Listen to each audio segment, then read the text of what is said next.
Amanda, it is so good to see you. Good to see you too. Yeah, thank you so much for joining us. I'm really looking forward to the interview. Me as well. So let's jump right into it. Would you begin by introducing yourself and your company? My name is Amanda Haas. I'm the Director of Sustainability over at Merchants Building Maintenance. We're a certified woman-owned janitorial company with about 5,000 employees across the Southwest. We specialize in janitorial services and we're proud to self-perform all of our work. And correct me if I'm not mistaken, you are a third generation family-owned business? Yes, yeah, family owned and operated. My grandfather started the company in 61. My dad now runs basically the entire operation. My brother's in the company, my aunt, some cousins. Yeah. When we say family owned and run, we mean it. Well, and the reason I think that's valuable or a valuable perspective is because, as you know, so many companies in the cleaning industry are entrepreneurial, family owned. And so your insights, I think, will be extremely helpful to those. Um, so next question. Why do you care about sustainability? I think for me, I mean, growing up in Southern California and based in LA, the idea of sustainability is pretty much ingrained in my DNA, especially with regards to water usage. I grew up through many, seemingly every year, there was another record-breaking drought in California, especially Southern California. And from a young age, I was very aware of my own personal water usage from, brushing my teeth to how long my showers were. I just believe that we have a responsibility to look for the future generations, and the actions we take now with regards to sustainability have massive impacts on, our quality of life, but also their quality of life, looking multiple generations into the future, especially. We only really get one earth to live on, so we should be taking care of her. Well, I totally agree with that. So, beyond your own personal feelings about this, what kind of things are you hearing from your customers and prospects about sustainability? When we started kind of leaning into the sustainability sphere as a company many years ago, there was not really any client-driven requirements or requests for any kind of certification or special chemical usage. And especially in the past few years, more and more clients are requiring certifications like SIMS, green building, and other kind of similar processes and certifications. They're requiring it of their vendors. And you're finding it more common that they're going to be bringing up things like your scope one, two, three emissions and all these kinds of similar, marking points, targets, and things like that in our QBR sessions. So overall, I'd say it's becoming much more common that our own clients are requesting certain certifications and documentation of sustainability practices, and it's part of their contract language. Green cleaning used to kind of just be an added bonus that we would have as part of our proposal. That customers would more or less skim over, and now they're actually, much more hands-on and looking at, okay, how can you help us with our waste reduction targets and our energy usage, and what are your practices with regards to sustainability? So overall, there's much more focus on sustainability coming directly from the customer side these days. Do you think it's tied to the type of clients you work with or the sectors you focus on? Or do you feel that it's applies to many, if not all, of the various segments? And and okay, so you're in California, but your company serves what, 7 or 8 states, if I'm not Mhm. mistaken, and I'm sure they're not as green as California may think it is. So, is it a customer or segment or something specific about being in LA, or do you see this as a growing trend, at least in the southwestern part of the United States? It's certainly started and got much more popular in, the Southern California space where our corporate offices are.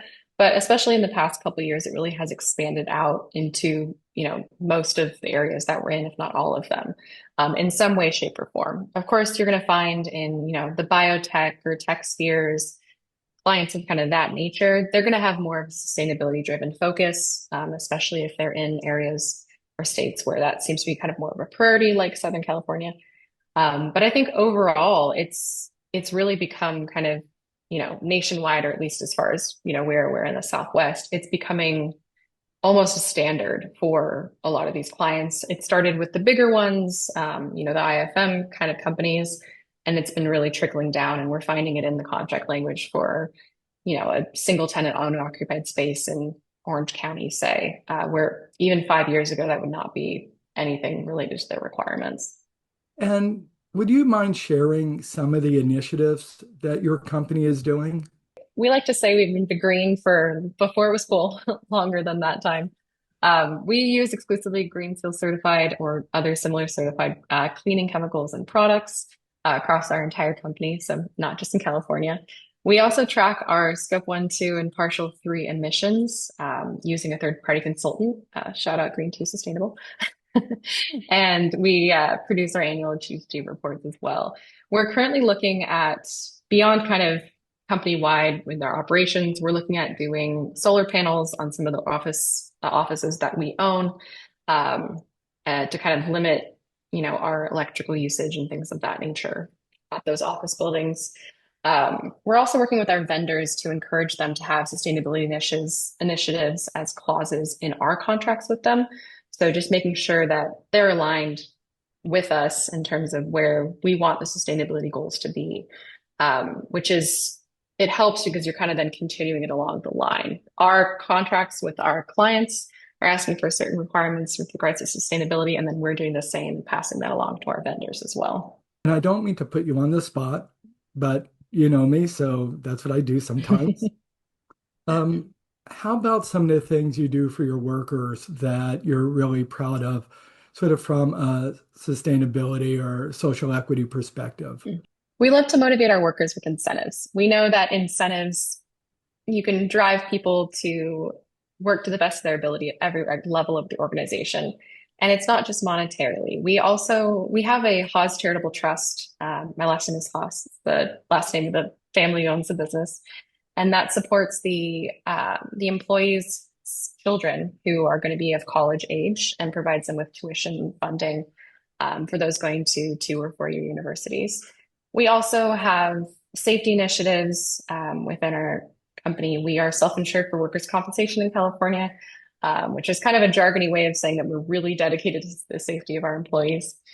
And we have lotteries for them. We have our company parties, our company picnics. It's really built into kind of the ethos of our company that the employees at the front line are the folks that are doing the work. They're the ones that are providing those services and make it so that the company can function. If you're not properly incentivizing and, really providing assistance to those folks, where is your company going to be at in the next month or the next 5 years? And in terms of sustainability and green cleaning, it's really about making sure that those frontline employees understand what you're trying to do with those initiatives when it comes to kind of their day-to-day cleaning, what products they're using, how they're operating in a space, what equipment they're using and those kinds of things. So it's one thing to say, these are our green cleaning initiatives, and this is what we're doing with our contracts. But if you're not bringing it down to every level of the organization, you're not going to get very far in terms of sustainability. Well, I really appreciate that. It's interesting if you look at a manufacturer from a sustainability perspective, their biggest impacts are going to be energy, water, and waste, the things that actually make the products. If we're talking about distributors, it's probably going to be fuels for their delivery vehicles and the product mix that they sell. Mhm. But for a cleaning organization, it's the people, right? Mhm. That's the primary thing that you impact. So I'm really delighted to hear some of the things you're doing to take care of your people. Yeah, it makes a big difference. I mean, in the janitorial world, the main people that are doing your cleaning besides the day porters, they're, maybe a handful of people in a building after hours. It's night, most operations are already closed at that time. It can be very isolating. And so making sure that those folks especially feel cared for and that the company is looking out for them in all kind of different levels, not just from, giving them their paycheck on time. It really does make a big difference. And being a family owned and operated company, I think we really just have a different understanding of what it means to manage our people and take care of them at the front lines. I think that's awesome. Okay, next. What advice do you have for companies that are just getting started on their sustainability journey? I would say just start by measuring. If you don't know where your impact is, you don't know where to improve. You can pick one or two kind of manageable initiatives, whether that's, switching to a more sustainable, if you're in janitorial, cleaning chemical, things like that. Just keeping track of your scope one emissions. That's usually the easier of the three, and start calculating that and see where reduction targets can be applied.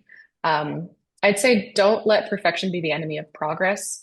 Starting small is better than not doing anything. And I know it can seem a little daunting to start calculating your emissions and creating these initiatives and passing them on to your vendors and things. But even just doing one small thing makes a big impact overall. And I would also say engage your frontline teams early. Those people on the front lines are the people that are doing the service, and they're going to be your best source of insight and maybe bring you some ideas that you weren't aware of before. Okay, last question. Any advice you have, any things you want to share, any ideas, any thoughts that we really haven't touched upon? Just keeping in mind that sustainability in general is a journey.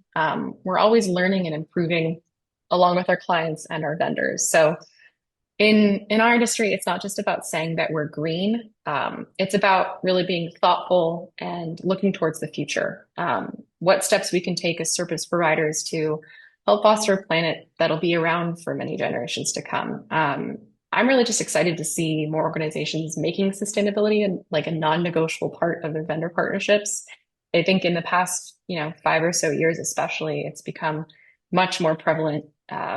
In just our discussions with clients. And whereas, it used to be just kind of a little add-on to our proposal or a thrown in slide into our deck, now it's being requested as, hey, tell us about your sustainability initiatives. Tell us about, you know, what you're measuring and what impacts you're having on the environment. And I think it's just really exciting to see it kind of blossom in a way that it really hasn't before.